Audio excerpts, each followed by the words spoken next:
I'd like to call the special governing board meeting of the Ross Valley Public Financing Authority to order. Roll call, please. Yes, thank you. Borstein, Yes. Gaffney, Director Gaffney, Present. Kelly, Here. Meggs,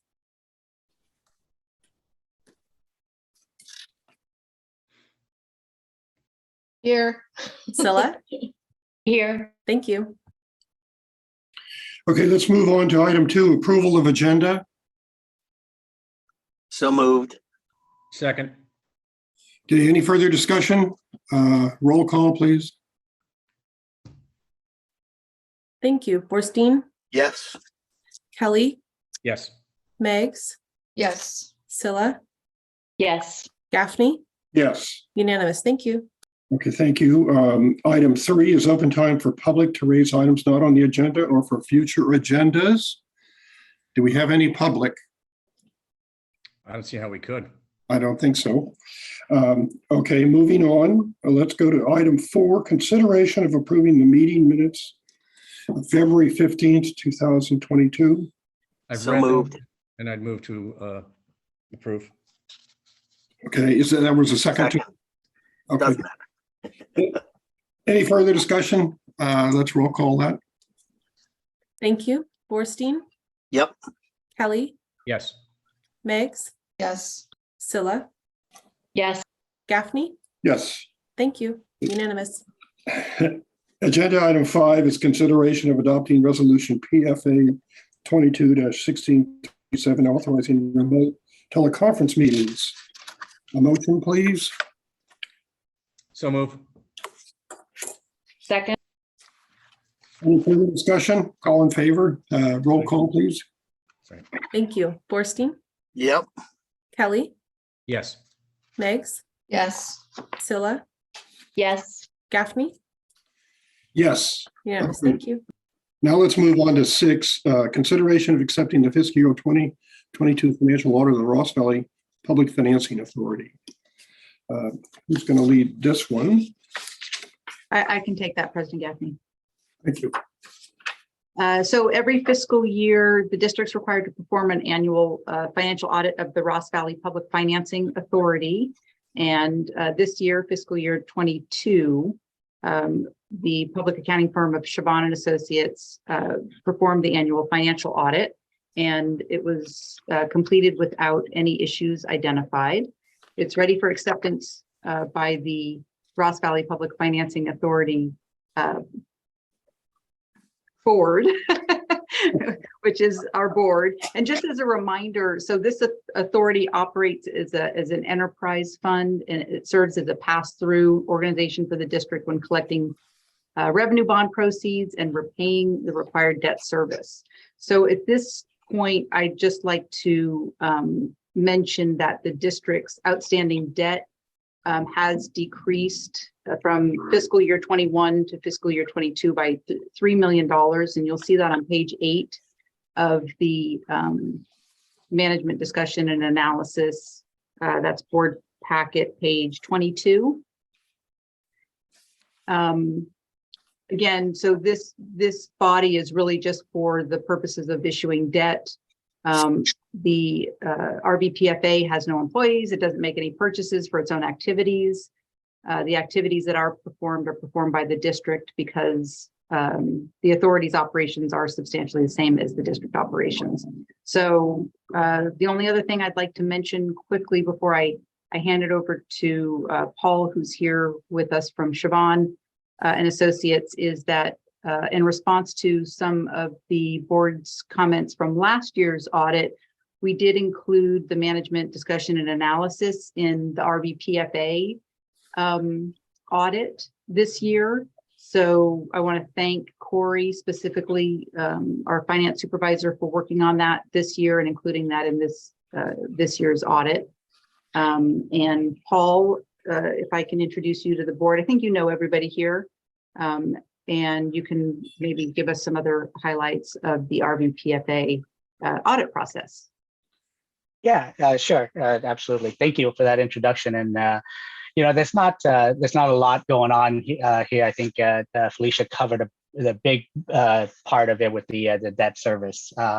So if I could just start just pointing a couple of things out on page 5, table 1.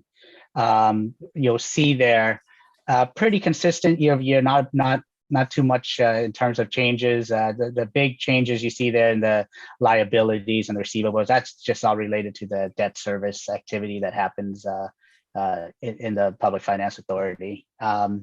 And so if you take a look on the next page. Wait, Paul, I have a question right there. Uh-huh. So the total, the non-current bond liabilities of 92 million. Now our outstanding debt is about 86 to 88 million. It's more like 90, 92. So it's of the total, you consider the premiums and everything. But You're 95, 450, which is but the bond principal is really you're just amortizing the premium. The bond principal outstanding is less than that.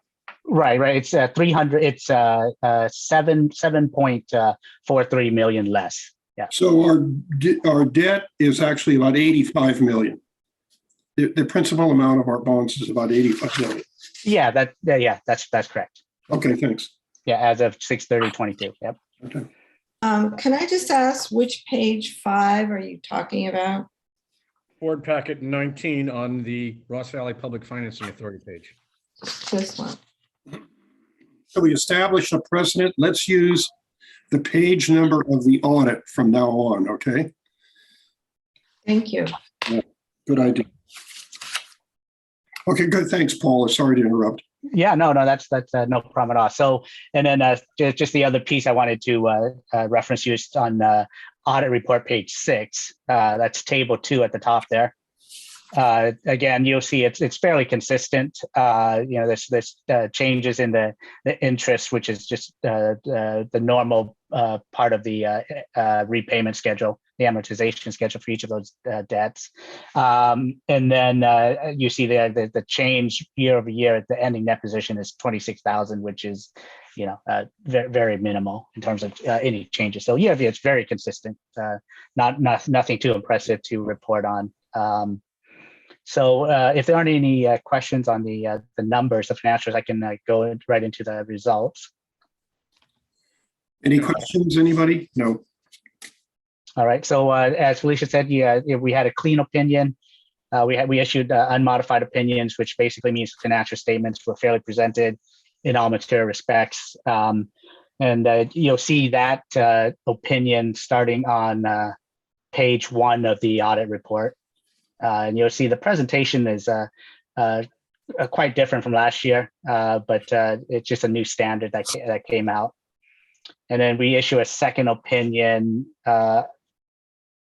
starting on page 31, and that's in relation to your internal controls over financial reporting and compliance. And with that, we also our audit didn't identify any deficiencies in internal controls over financial reporting that we considered to be material weaknesses, and our tests disclosed no instances of non-compliance or other matters that are required to be reported under government auditing standards. So overall, the district's doing a great job.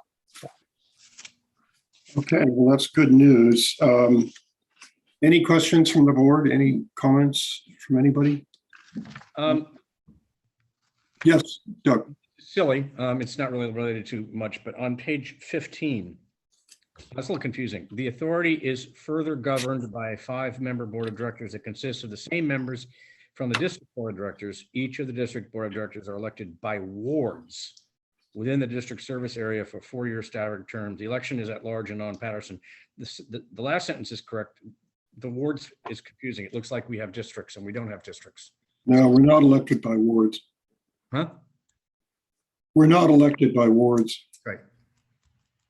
So I just leave that part out and say are elected within the district service area and leave the rest. Just take the wards out if you can. Yeah, I think we made that edit in the districts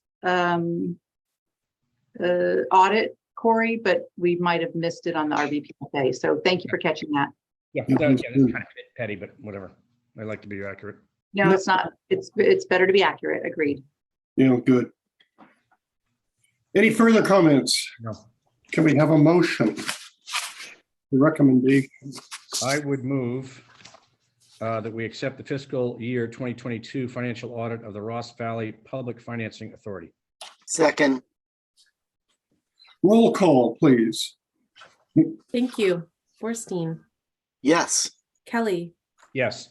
Megs, Yes. Scylla, Yes. Gaffney, Yes. unanimous. Thank you. Okay, meeting adjourned.